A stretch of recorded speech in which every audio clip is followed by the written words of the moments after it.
चलिए हम लोग देखते हैं an overview of a cell. ठीक है, जब हम लोग क्या एक अनियन पिल को लेते हैं या ह्यूमन चिक को लेते हैं और उसको माइक्रोस्कोप में स्टडी करते हैं, तो हम देखते हैं अनियन पिल को लेंगे तो onion peel is a typical plant cell. ठीक है, onion peel is a typical plant cell. Onion peel हमारा जो है एक टिपिकल प्लांट सेल है। ठीक है, उसमें क्या पाया जाता है, डिस्टिंक्ट क्लियर सेल वॉल पाया जाता है। ठीक है, एज इट्स आउटर बाउंड्री। ठीक है, उसके नीचे just within it a cell membrane form.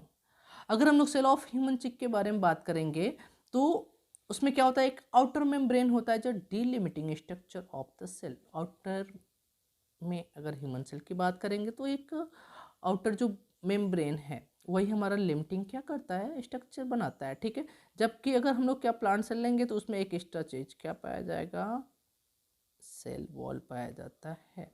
ठीक है, तो cell wall is the characteristic feature of plant cells. ठीक है, अब इस सेल के अंदर एक डेंस मेम्ब्रेन बाउंड स्ट्रक्चर पाया जाता है। अगर यूकैरियोटिक सेल्स है तो उसको हम लोग क्या बोलेंगे, उस डेंस मेम्ब्रेन बाउंड स्ट्रक्चर्स को बोलते हैं हम लोग न्यूक्लियस। ठीक है, अब इस न्यूक्लियस में आपका क्रोमोसोम होता है, जेनेटिक मटेरियल लाइक डीएनए पाया जाएगा। ठीक है, उसके साथ साथ आपको पता है जो सेल्स हैं उनमें मेम्ब्रेन बाउंड न्यूक्लियाई पाई जाती है, तो ऐसे सेल्स को हम लोग बोलेंगे क्या, यूकैरियोटिक्स। अगर यूकैरियोटिक्स में यूकैरियोटिक सेल, इसमें क्या है आपका मेम्ब्रेन बाउंड सेल ऑर्गेनेल पाया जाता है। उसके बाद से आपका जो न्यूक्लियस है वो मेम्ब्रेनस न्यूक्लियस पाया जाता है। ठीक है, जबकि प्रोकैरियोटिक जो सेल्स होते हैं वे लैक करते हैं membrane bound cell organelles and membrane bound nucleus. ठीक है, तो याद रखिएगा कि प्रोकैरियोटिक सेल्स और यूकैरियोटिक सेल्स का मतलब क्या है, यू मतलब ट्रू, कैरियोटिक बना है कैरियन से, कैरियन का मतलब होता है आपका न्यूक्लियस, तो जिसमें कैरियन का मतलब होता है, यहाँ देखते हैं कैरियन, कैरियन का मतलब होता है न्यूक्लियस। अगर ट्रू न्यूक्लियस है तो वो सेल क्या होगा, डेवलप्ड होगा। ट्रू मीन्स डेवलप, तो यूकैरियोटिक सेल्स के न्यूक्लियस क्या होता है, डेवलप होता है। Pro means primitive.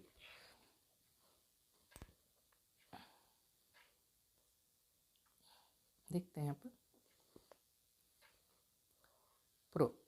Pro means primitive, primitive मतलब पुराना, जो पुराना होगा वो कम डेवलप होगा।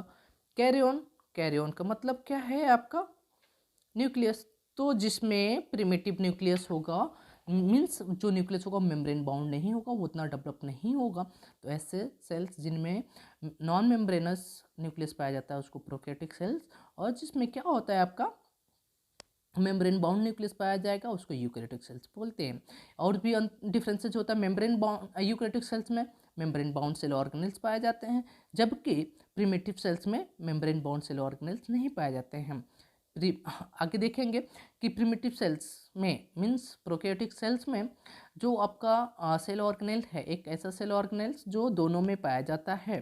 ठीक है, कौन सा है, वो राइबोसोम है। राइबोसोम्स क्या है, non membrane bound cell organelle. ठीक है, तो 70S टाइप का पाया जाता है। और आगे चलेंगे तो इसके बारे में हम थोड़ा सा आगे डिटेल में बात करेंगे। ठीक है, तो देखिए उसके साथ साथ हम लोग ने बात किया कि एक क्वेश्चन आता है यहाँ से, सेमी फ्लूइड मैट्रिक्स प्रोकैरियोटिक और यूकैरियोटिक सेल्स दोनों में पाया जाता है। सेमी फ्लूइड मैट्रिक्स जिसको हम लोग क्या बोलते हैं, साइटोप्लाज्म बोलते हैं, जो कि ज़्यादा पोर्शंस को ऑक्यूपाई करता है हमारे सेल्स को। ठीक है, और एक क्वेश्चन यहाँ से आया हुआ है कि which of the following is the main arena of cellular activity in plants and animal cell both, which is the following is the main arena of the cellular activity in both plant and animal cell. तो दिया था question में, दे देगा आपका mitochondria. ठीक है, उसके बाद से आपका दे देगा साइटोप्लाज्म। ठीक है, क्लोरोप्लास्ट। ठीक है, एंड न्यूक्लियस। तो आपको याद रखना है कि main arena of cellular activity कौन है, that is the cytoplasm. Main arena of the cellular activity in both plant and animal cell is cytoplasm. क्यों, क्योंकि यहाँ पे मैक्सिमम रिएक्शंस होते हैं, various chemical reactions occur in it to keep the cell in living state. तो याद रखिएगा कि कहाँ पे वेरियस रिएक्शंस होता है सेल को लिविंग रखने के लिए, तो साइटोप्लाज्मिक। इसलिए क्या बोलते हैं, ये मेन एरिना है, मेन एरिया है सेलुलर एक्टिविटीज का इन both plant and animal cells में, ठीक है। और आगे देखते हैं, beside the nucleus eukaryotic cells have other membrane bound distinct structures that is known as organelles, ठीक है, like endoplasmic reticulum, Golgi body, mitochondria, lysosomes, microbodies and vacuoles which are absent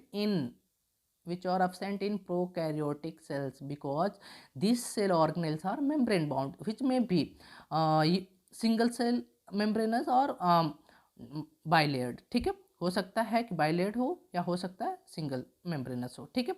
तो डबल मेम्ब्रेनस हो या single membranes हो, तो इसमें हम लोग बात करेंगे कौन कौन डबल मेम्ब्रेनस है, तो आप बात कर लीजिए यहाँ पे, ठीक है। माइटोकॉन्ड्रिया और क्लोरोप्लास्ट आर द अगर प्लांट सेल है तो क्लोरोप्लास्ट पाया जाएगा, तो chloroplast and mitochondria are double membranous cell organelles.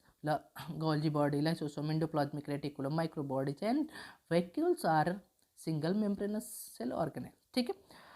एक और चीज याद रखिए यहाँ पे, ठीक है, ribosomes are present in both eukaryotic cells and prokaryotic cells and which because ribosomes are non-membrane bound cell organelles which are found in all cells, both eukaryotic as well as prokaryotic cells, ठीक है। Within the cells, ribosomes are found not only in the cytoplasm, केवल cytoplasm में ही नहीं पाए जाते हैं बल्कि दो सेल ऑर्गेनेल में। क्वेश्चन यहाँ से आ चुका है इस लाइन से, ठीक है।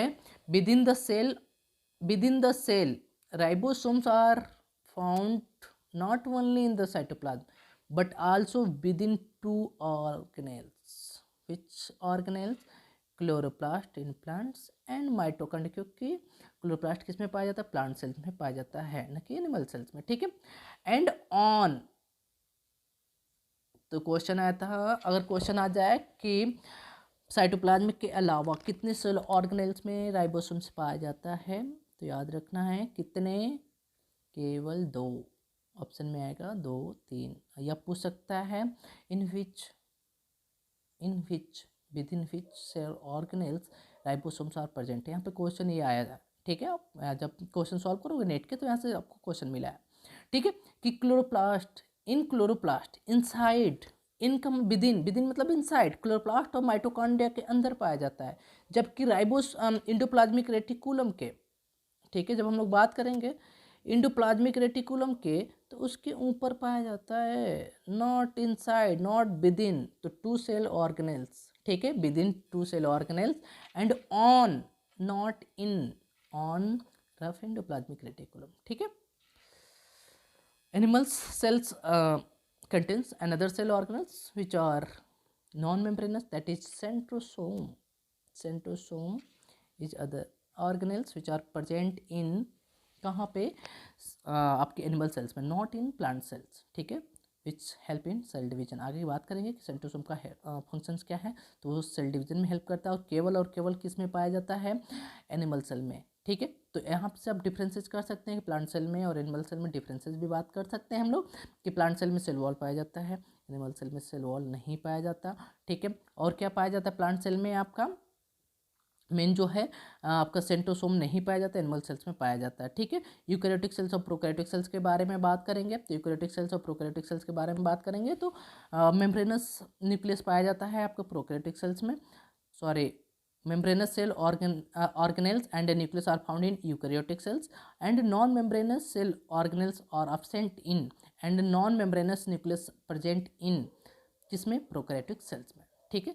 तो मतलब क्या है, प्रोकैरियोटिक सेल्स में न्यूक्लियस जो होता है नॉन मेम्ब्रेन बाउंड होता है और कोई भी मेम्ब्रेन बाउंड सेल ऑर्गेनेल्स नहीं पाया जाता है। कौन सा कॉमन सेल ऑर्गेनेल्स है जो दोनों में पाया जाता है, प्रोकैरियोटिक और यूकैरियोटिक सेल्स दोनों में, वो है केवल आपका कौन, राइबोसोम। और प्रोकैरियोटिक में कौन सा टाइप का पाया जाता है, 70S टाइप का। यूकैरियोटिक सेल में कौन पाया जाता है, तो देखिए हम दोनों की बात करेंगे, क्योंकि हमारे माइटोकॉन्ड्रिया और क्लोरोप्लास्ट में 70S टाइप का राइबोसोम्स पाया जाता है, और साइटोप्लाज्म की बात करेंगे, ठीक है, तो वहाँ पे और साइटोप्लाज्म और एंडोप्लाज्मिक रेटिकुलम के ऊपर की भी बात करेंगे। तो ये जो राइबोसोम्स है वो एटीएस टाइप के हैं, ठीक है।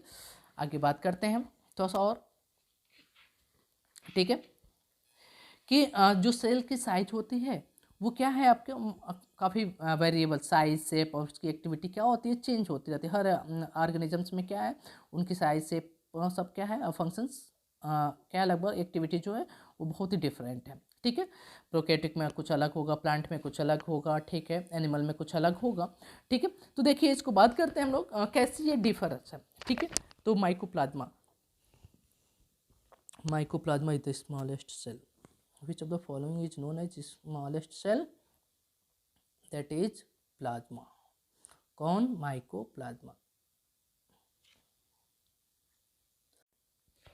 तो mycoplasma is the smallest cell, only 0.3 micrometre in length, while bacteria, bacteria की बात करेंगे तो उसकी जो साइज होती है 3 to 5 माइक्रोमीटर और माइक्रोन, ठीक है। और सबसे लार्जेस्ट आइसोलेटेड सिंगल सेल क्या है, तो स्मॉलेस्ट आपको पता चल गया, माइकोप्लाज्मा, ठीक है, पीपीएलओ भी बोलेंगे। वहाँ पे देखिएगा इस फिगर में उसकी जो साइज है, ठीक है, यहाँ पे नहीं आगे दिया होगा, ठीक है, उसमें 0.1 माइक्रोमीटर दिया है, ठीक है। तो लार्जेस्ट स्मॉलेस्ट सेल आपका क्या हो गया, smallest cell mycoplasma, mycoplasma. Largest isolated cell, largest cell egg of an ostrich,